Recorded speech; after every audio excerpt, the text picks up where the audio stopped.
नमस्कार बच्चों, आप सभी का हमारे YouTube चैनल पर स्वागत है। आज हम लोग आय और व्यय संबंधी क्वेश्चन कुछ अनुपात और समानुपात वाले चैप्टर से देखेंगे। आय और व्यय संबंधी प्रश्न, तो बिना लेट किए इसको शुरू किया जाए। ये एसएससी सीजीएल के लिए प्रैक्टिस सेट होगा आपका। तो पहला क्वेश्चन हम पढ़ने जा रहे हैं। देखिए, एमटीएस 2019 का एक प्रश्न है।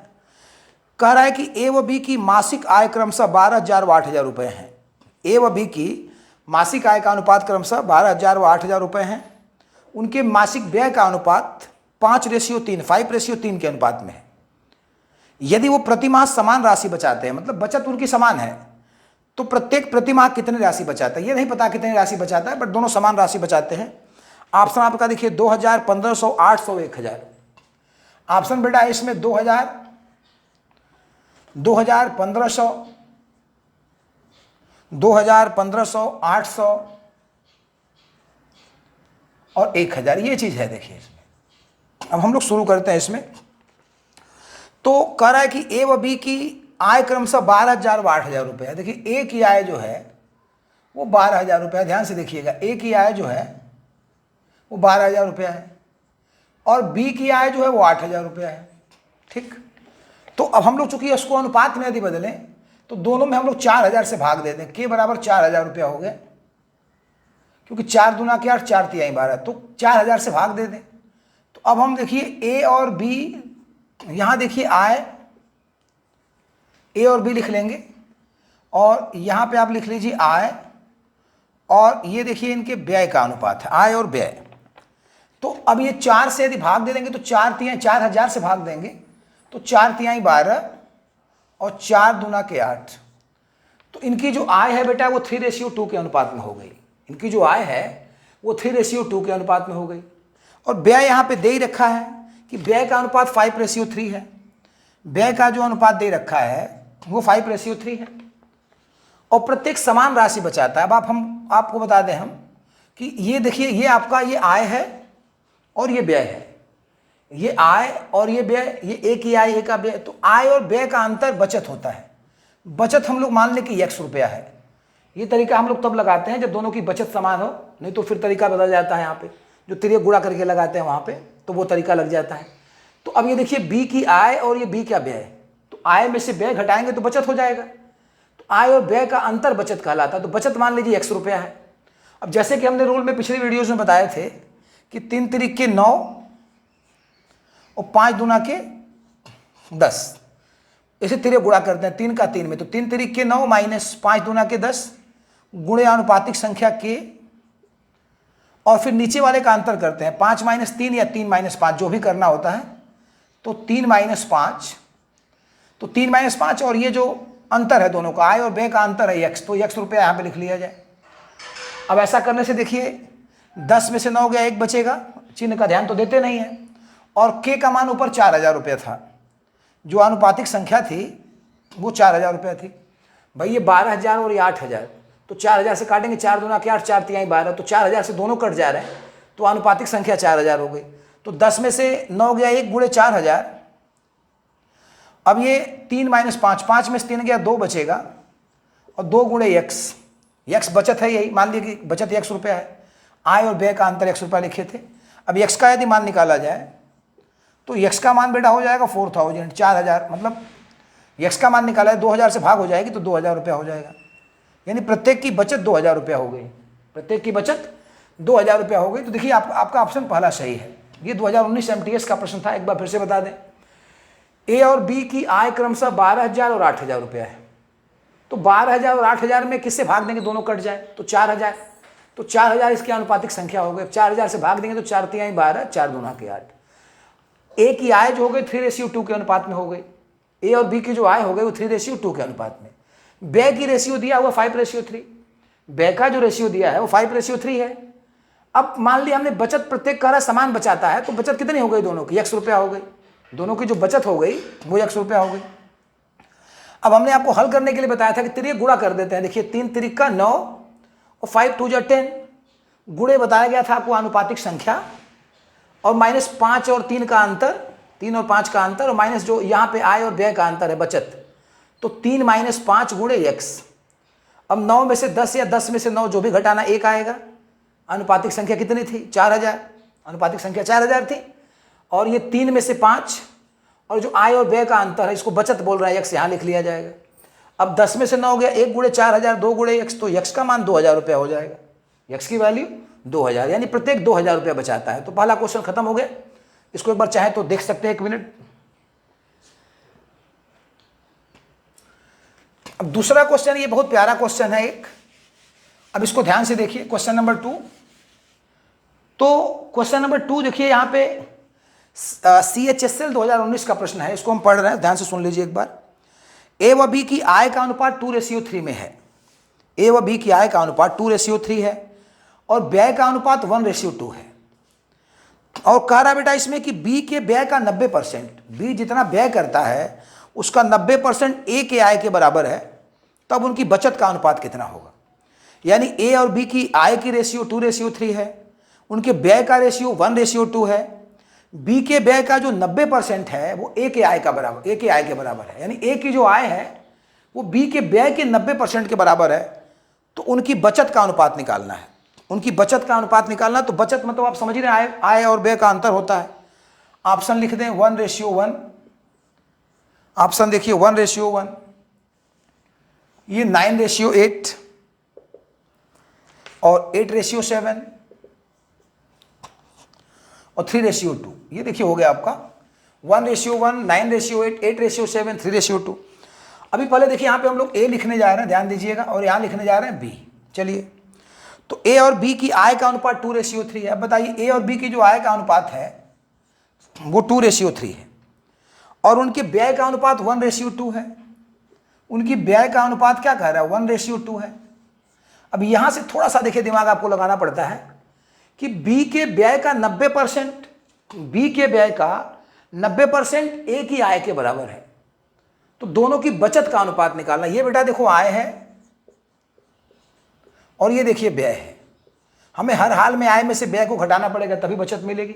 तो प्रश्न कह रहा है कि बी के बचत का, देखिए 90% ए की आय के बराबर है। यानी ए की जो आय है वो बी के बचत का 90% है। देखिए हमने लिख दिया यहाँ पे, एक सिंपल तरीके से ही लगाना होता ताकि चीजें समझ में आ जाए अच्छे से। तो जो ए की आय है वो बी के व्यय का 90%, व्यय बचत नहीं, बी का व्यय। तो ए की जो आय है, ये देखिए ए की आय है और ये बी का व्यय है। तो ए की जो आय है वो बी के व्यय का 90% है। ए की जो आय है वो बी के व्यय का 90%। अब काटिए 0 से 0। यदि हम बी का पक्षांतर कर दें तो बेटा ये a/b आ जाता है और ये हो जाता है 9/10। यानी यदि ए की आय 9 रुपया होगी तो बी की बचत 10 रुपया होगी। यदि ए की आय 9 रुपया होगी तो बी की ए की आय यदि 9 रुपया होगी तो बी का व्यय 10 रुपया होगा। ए की आय है और बी का व्यय है, ए की आय और बी का व्यय। यदि ए की आय 9 रुपया है तो बी का व्यय 10 रुपया होगा। अब प्रश्न है कि ए की आय यहाँ पे 1 है, ए की आय यहाँ 2 है। तो ए की आय का अनुपात यहाँ 2 है, तो 2 को 9 बनाना संभव नहीं है। 2 को 9 कैसे बनाएंगे? तो एक और हम लोग काम कर लेते हैं कि ए की आय 9 रुपया है और बी का व्यय 10 रुपया है। यदि गुणा कर दें 2 से, हम इसमें यहाँ भी और 2 से गुणा यहाँ भी कर दें, तो यदि ए की आय 18 रुपया हो जाएगी तो बी का व्यय बेटा 20 रुपया हो जाएगा। दोनों नीचे ऊपर 2 से गुणा हो गया। ऐसा क्यों किया गया आप समझ सकते हैं, क्योंकि 2 को ए की आय 18 रुपया बनाना पॉसिबल है और 2 को खैर 20 और 10 दोनों बना सकते थे, लेकिन यहाँ पे ए से समस्या थी कि ए का अनुपातिक भाग 2 था, इसको 9 बनाना, 2 के पहाड़े में 9 आता नहीं है। तो यदि ए की आय 9 रुपया है तो बी का व्यय 10 रुपया होगा। तो यदि ए की आय 18 रुपया है तो बी का व्यय 20 रुपया होगा। 2 से गुणा हो गया, 2 गुना हो, यदि ए का आय हम लोग 9 दूना 18 कर दें तो बी का व्यय 20 रुपया हो जाएगा। तो ए की आय बेटा 18 कर देना है और बी का व्यय 20 रुपया कर देना है। ए की आय 18 कर देना और बी का व्यय 10 रुपया कर देना है। अब आप हमको जरा बताइए कि ए की आय 18 रुपया होगी कैसे? तो ये 18 कैसे होगा बताइए? इसमें 9 से गुणा कर दीजिए और ये बी का व्यय 20 रुपया करना है, बी का व्यय 20 रुपया। तो ये बताइए 20 रुपया कैसे होगा ये? तो ये 20 रुपया कैसे होगा? यहाँ 20 से गुणा कर, यहाँ 10 से गुणा कर देंगे तो 10 दूना के 20 हो जाएगा ये। अब देखिए ये कुछ इस टाइप से हो गया कि 9 दूना 18 और 9 3 27। 9 से गुणा करेंगे, 9 दूना 18 और 9 3 27। इसमें 10 से गुणा करेंगे तो 10 से कम 10, 10 से कम, और यहाँ 10 से मल्टीप्लाई करेंगे 10 दूना के 20। अब आप देखिए हम बताएं कि बी की आय का जो 90% है वो ए की आय के बराबर, 20 का 90% निकालेंगे तो 18 हो जाएगा, ए की आय के बराबर हो जाएगा। तो ए की आय बी के व्यय का 90% हो गया। ऐसा करने से हमने पीछे भी बताया कि आनुपातिक संख्याएं दोनों की सेम हो जाती हैं। यदि ए की आय बी के व्यय का 90% यानी इसको इससे संबंधित कर देंगे तो दोनों की आनुपातिक संख्याएं समान हो जाती हैं। अब बेटा ए की बचत अपान बी की बचत, तो यहां देखिएगा ए की बचत अपान बी की बचत, ए की बचत अपान बी की बचत। तो ए की बचत अपान बी की बचत, तो ए की आय कितनी हो गई, आनुपातिक संख्या के मान लें तो 18 के। ए की बचत कितनी हो गई 18 के, और सॉरी ए की आय 18 के हो गई, और ए का व्यय कितना है 10 के। तो बचत ऐसे निकलती है आय माइनस व्यय, ए की आय 18 के और ए का व्यय 10 के, घटा देंगे तो बचत। इसी प्रकार बी की बचत निकालिए, तो आय बी की 27 के है, देखिए आय बी की 27 के है और व्यय बी का 20 के है। तो 18 में से 10 गया कितना बचेगा 8 के, और 27 में से 20 गया 7 के। तो के से के कट गया, आंसर आ गया 8:7। तो ये देखिए आपका ऑप्शन सी सही था, 8:7। एक बार फिर से 1 मिनट के अंदर हम लोग रिवीजन कर लें इसका। कह रहा था बेटा कि ए और बी की आय का अनुपात 2:3 है और उनके व्यय का अनुपात 1:2 है, और बी की आय का 90%, बी के ये व्यय है बी का ना, तो बी के व्यय का जो है 90% ए की आय के बराबर है। यानी बी के आय का जो 90% है वो ए की आय के बराबर है। तो अब बी की आय का 90% ए की आय के बराबर, तो जो ए की आय है वो बी के व्यय का 90% है, जो ए की आय है वो बी के व्यय का 90% है। तो बी गुणे 90/100, 0 से 0 कट गया। अब बी को यदि इधर लाएं तो ए बटा बी 9 संबंधे 10, यानी ए की आय यदि 9 हो जाएगी तो बी का व्यय 10।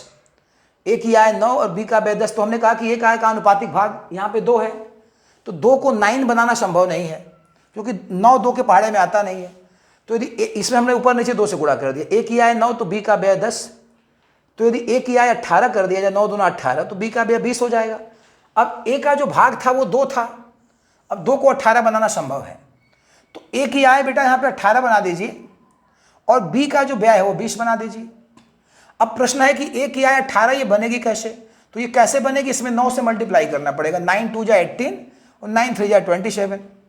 और बी का व्यय 20 बनाना है, तो बी का व्यय 2 है तो 20 कैसे बनेगा, 10 से गुणा करना पड़ेगा, तो 10 से कम 10 और 10 दूना के 20, ये हो गया। अब जैसे कि आपको पता है बचत जो होता है वो आय माइनस व्यय होता है, तो ए की बचत अपान बी की बचत।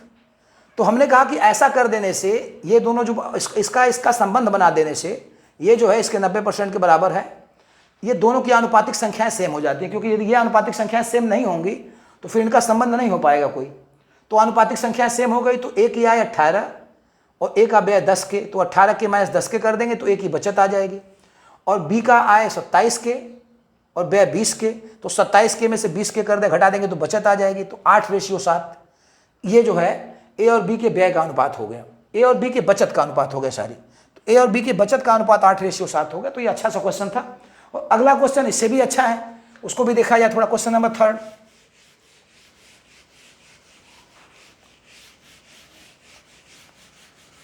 ये प्रश्न जो है ये सबसे काफी अच्छा क्वेश्चन है। सीजीएल 2019 का प्रश्न है बेटा, ये जो है सीजीएल 2019 का प्रश्न है, टीयर 2 का एग्जाम के में आया था। पढ़ दें प्रश्न को। ए बी व सी अपनी आय का क्रमशः 80%, 85% और ए बी व सी अपनी आय का क्रमशः 80%, 85% और 75% खर्च करते हैं। ए बी व सी अपनी आय का 80%, 85% और 75% खर्च करते हैं। उनकी बचत का अनुपात क्रमशः 8:9:20 है। कह रहा है कि ए और सी की आय में 18,000 का अंतर है, तो बी की आय क्या होगी। बी की आय, तो पहले देखिए कि ए बी व सी अपनी आय का एक 80% खर्चा करता है, एक 85% खर्चा करता है और एक 75% खर्चा करता है। उनकी बचत की जो रेशियो है वो 8, 9 और 20 है, 8, 9 और 20 है। तो कह रहा है इसमें कि ए व सी की आय का अंतर 18,000 रुपया है, ए व सी की आय का अंतर 18,000 रुपया है, तो बी की आय क्या होगी। तो सबसे पहले आप ये समझ लीजिए कि बचत जो दिया हुआ है, रेशियो बचत की, ध्यान से देखिएगा, बड़ा अच्छा क्वेश्चन है ये। तो बचत का जो अनुपात दिया है इसमें 8:9:20। तो बचत का अनुपात है 8:9:20। थोड़ा ध्यान दीजिएगा। यदि हम लोग आनुपातिक संख्या, सिंपल सा आनुपातिक संख्या मानने से काफ़ी सरल हो जाता है, बाकी मेथड से कठिन हो जाएंगे। तो यदि आनुपातिक संख्या k मान लें या x मान लें, तो आनुपातिक संख्या k मान लें तो a की बचत हो जाएगी बेटा 8k, b की बचत हो जाएगी 9k और c की बचत हो जाएगी 20 की। इतना तो आपको समझ में आ ही रहा होगा कि बचत का अनुपात जो है वो 8:9:20 में है। तो a की बचत 8k, b की बचत 9k और c की बचत 20k हो गई। ठीक। अब यदि ये बताइए हमको कि a अपनी आय का 80% खर्चा कर देता है, तो a बचाएगा कितना अपनी आय का 20%। तो a गुणे a की आय का 20% बराबर बचत यही 8k है। अब 20 पंजे 100। अब a की आय निकालेंगे तो 8 पंजे 40। a की आय बेटा 40k हो गई। आप इस चीज को समझिए, फिर से बताएं। कह रहा है कि a अपनी आय का कितना खर्चा कर देता है? a अपनी आय का 80% खर्चा कर देता है। तो यदि a अपनी आय का 80% खर्चा कर दिया तो बचाएगा कितना? 20%। तो a की आय का 20% बराबर ये बचत है कि 8k। तो 20 एक कम 20, 20 पंजे 100। अब इस 5 का पक्षांतर कर देंगे तो ऊपर जाएगा तो 8 5 जा 40। तो a बराबर 20k। तो a की आय हो गई 20k। इसी प्रकार कह रहा है कि b अपनी आय का 85% खर्चा कर देता है। तो b यदि 85% खर्चा कर दिया तो बचाएगा कितना? 15%। तो b की आय का 15% हो कितना गया? देखिए ये बचत है b का 9k। तो अब काटेंगे हम लोग 5 से। तो 5 तिहाई 15 और 5 दूना के 10। 9 बटा मतलब ये 3/20 हो गया। 3 से ये कट जाएगा, 3 तिरिका 9। अब ये 20 इधर जाएगा तो b बराबर हो गया बेटा 60k। तो b की आय हो गई 60k। इसी प्रकार यदि हम लोग c की आय निकालें तो c की आय, c अपनी आय का कह रहा है इसमें कि c अपनी आय का 75% खर्चा कर देता है। तो c यदि 75% खर्चा कर देगा तो बचाएगा कितना? 25%। c अपनी आय का 25% बचा पाता है और यही 20k है बेटा। c की जो आय का बचत है, c की आय का बचत 20%, 20k है। तो ये हो गया बराबर 20k। अब देखिए 25 चौका 100 और 4 उधर जाएगा तो c बराबर 20 चौका 80k हो गया ये। तो c की जो बचत हो गई, c की जो कुल आय हो गई वो 80k। अब a की थोड़ा a की जो आय है, यहाँ पे एक आय निकाले हम लोग 40k। तो किताब में लिखा है कि a और c की आय का अंतर 18,000 रुपया है। a और c की आय का अंतर 18,000 रुपया है। तो c का देखिए ज़्यादा दिखाई दे रहा है। तो 80k c की आय हो गई और a की आय हो गई बेटा 40k और दोनों का अंतर 18,000 रुपया है। तो 80k में से 40k घटा दें तो 40k आ जाएगा। तो 40k बराबर 18,000। तो यदि k का मान निकाला जाए तो 18,000 बटा 40। अब 0 से 0 कट जाएगा। अब 4 चौका 16, 2 18, 4 पंजे 20, 450। तो k की वैल्यू 450 आ गई। अब हमको जरा बताइए कि b की आय कितनी आएगी? तो यही 60k लिखा है ना। तो b की आय 60k है। तो b की आय निकालेंगे जब हम लोग तो 60 गुणे हो जाएगा बेटा 450। अब गुणा कर दीजिए, 2 0 तो वैसे ही उतर जाएगा और 6 पंजे 30 को 0, 6 पंजे 30 को 0, हासिल लगा 3, 6 चौके 24, 3 27। 27,000 रुपये कमाता है। तो ठीक है, ऑप्शन में दूसरा ऑप्शन 27,000 दिया था, ऑप्शन दूसरा 27,000 है। तो ये सही हो गया। एक बार फिर से समझा जाए इसको, बड़ा प्यारा सा क्वेश्चन था। कह रहा है इसमें कि ए बी और सी अपनी आय का क्रमशः 80%, ए बी और सी अपनी आय का क्रमशः 80%, 85% और 75% खर्चा कर देते हैं और उनकी बचत का अनुपात 8 संबंधे 9 संबंधे 20 है।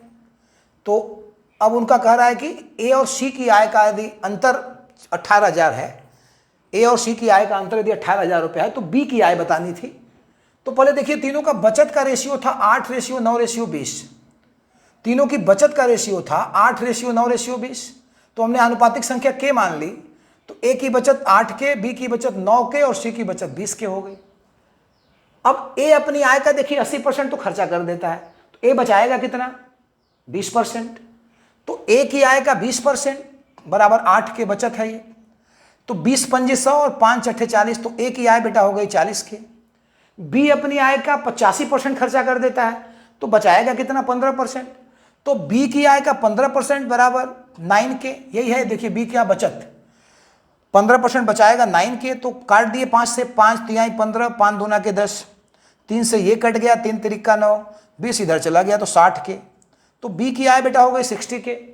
अब सी अपनी आय का 75% खर्चा कर देता तो बचाएगा कितना 25%। तो सी की आय का 25%, ये सी की बचत है, सी की आय का 25%। ये सी दरअसल में सी की आय है, ए जो है वो ए की आय है, बी जो है बी की आय है। और कितना बचा 20K। अब ये सी गुणे 25/100 बराबर 20K, तो 25 चौका 100, 20 चौका 80, तो सी बराबर हो गया बेटा 20K। अब यहाँ पे आप समझ लीजिए कह रहा कि ए और आई का जो डिफरेंस है, ए और आई का जो डिफरेंस है वो 18,000 रुपया है। तो यहाँ हमें सी की आय ज़्यादा दिखाई दे रही है 80 की, और ए की आय कम दिखाई दे रही है। तो 80K में से 40K घटा दीजिए, 18,000 आ जाएगा। तो 80K में से 40K घटाएंगे तो 40K 18,000, तो K का मान 450 रुपया आ गया। अब K का मान 450 रुपया हो गया, तो आप हमको जरा बताइए बी की आय कितनी होगी। तो बी की आय 60K है, यहाँ पे बी की आय 60K है, तो बी बराबर 60 गुणे 450, तो 60 गुणे 450 27,000 हो गया। तो ये लास्ट ऑप्शन इसका, ये ऑप्शन एक था इसमें 27,000 हमारी समझ से। दूसरा ऑप्शन है 24,000 27,000 दिया था, 30,000 36,000, तो 27,000 सही है। और अगला क्वेश्चन इससे भी अच्छा है, इसको देखते हैं, इसको एक आध मिनट में, तब तक आप नोट कर लीजिए।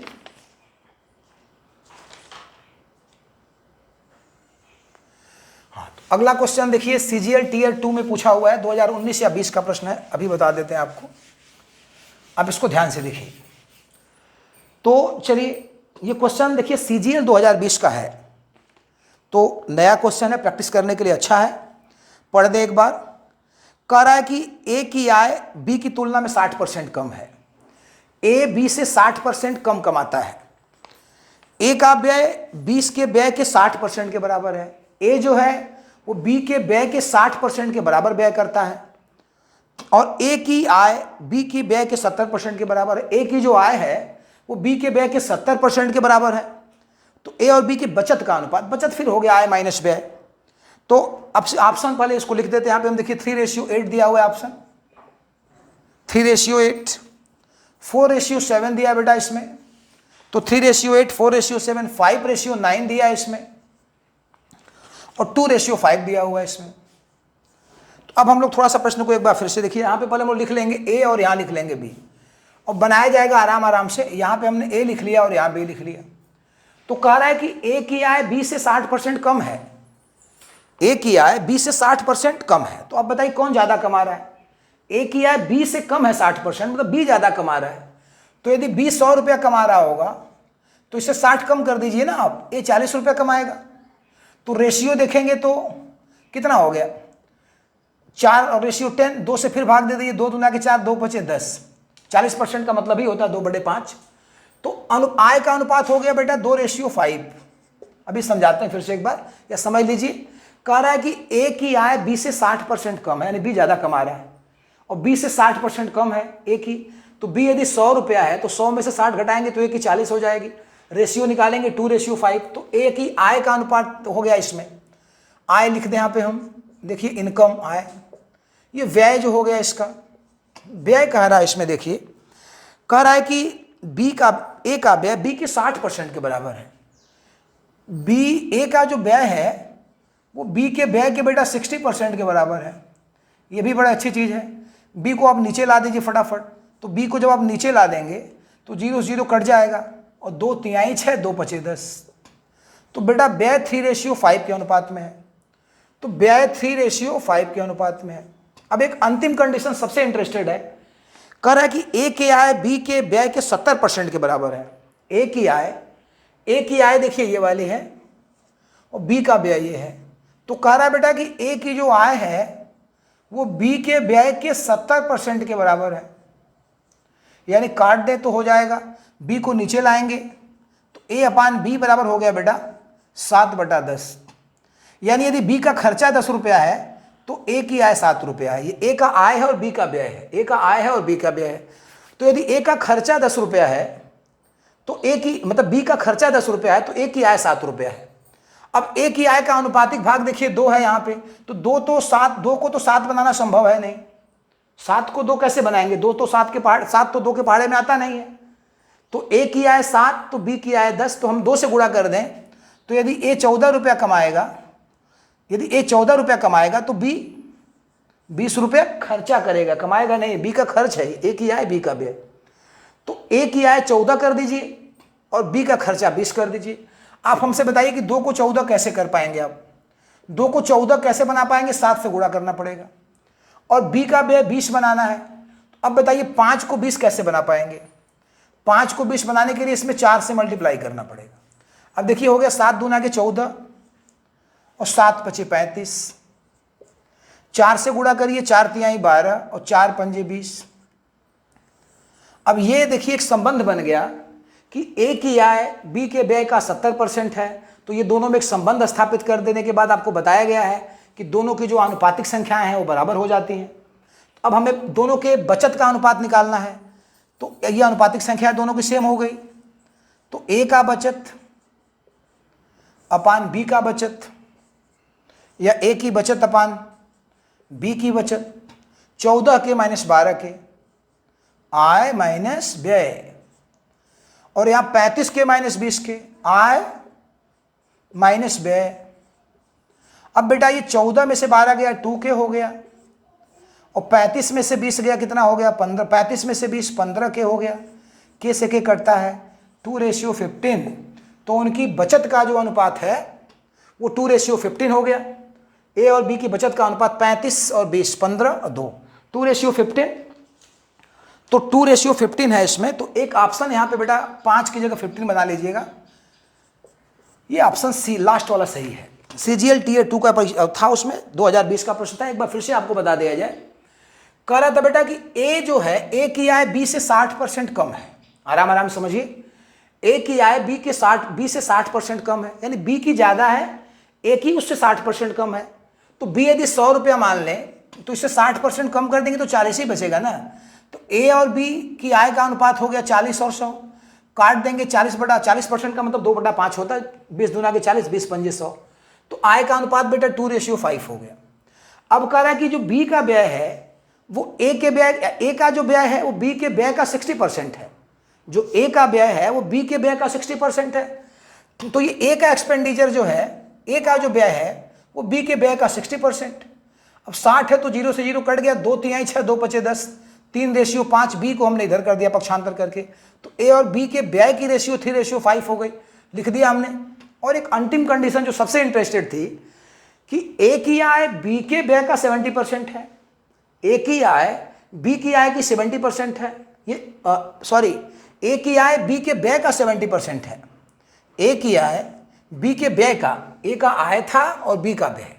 तो ए की आय बराबर बी के व्यय का 70%, 0 से 0 कट गया। अब 7/10 हो गया। तो ए बटा बी बराबर 7/10। तो ए की आय 7 और बी का 10, बी का व्यय 10। तो ए की आय 7 है तो हमने कहा कि ए का जो आनुपातिक भाग है आय का वो 2 है। तो 2 को 7 बनाना संभव नहीं है क्योंकि 7 2 के पहाड़े में नहीं आता है। तो ए की आय 7 और बी का व्यय 10।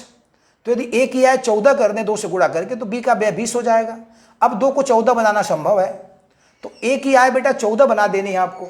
ए की जो आय है वो 14 बना देनी है और बी का व्यय 20 बना देना है।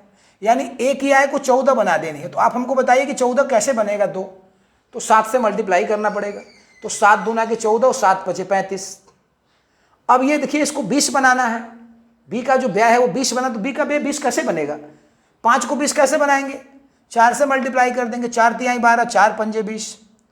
अब यहाँ ए की बचत बटा बी की बचत, ए की बचत बटा बी की बचत। तो ये आय, ये व्यय ए का, ये आय और व्यय बी का। तो आय माइनस व्यय। हमने कहा कि ये जो ए की आय है वो बी के व्यय का 70%, जब इसको ऐसे बराबर कर देने पे, मतलब इसका संबंध स्थापित कर देने पे दोनों की आनुपातिक संख्याएं बराबर हो जाती हैं। दोनों की, ऐसे प्रश्न कई ठो बता चुके हैं, आप समझ जाइए कि ऐसे प्रश्नों में आनुपातिक संख्याएं बराबर हो जाएंगी। तो ए की बचत निकालेंगे तो 14 के माइनस 12 के, और बी की बचत निकालेंगे तो आय माइनस व्यय 35 के माइनस 20 के। 14 के माइनस 12 के 2 के बचा, 35 माइनस 20 15 के बचा। अब के से के कट गया तो 2:15, 2:15। तो 2:15 का जो है अनुपात हो गया। तो ए की बचत और बी की बचत में 2:15 का अनुपात हो गया। तो लास्ट वाला विकल्प सही था। एक बार देख लीजिएगा, यहाँ 5 बन गया था तो उसको 15 बना देंगे, तो ये हो गया। अब अगली वीडियो में और मिलेंगे हम लोग अनुपात समानुपात के और प्रश्नों के साथ। तब तक के लिए धन्यवाद।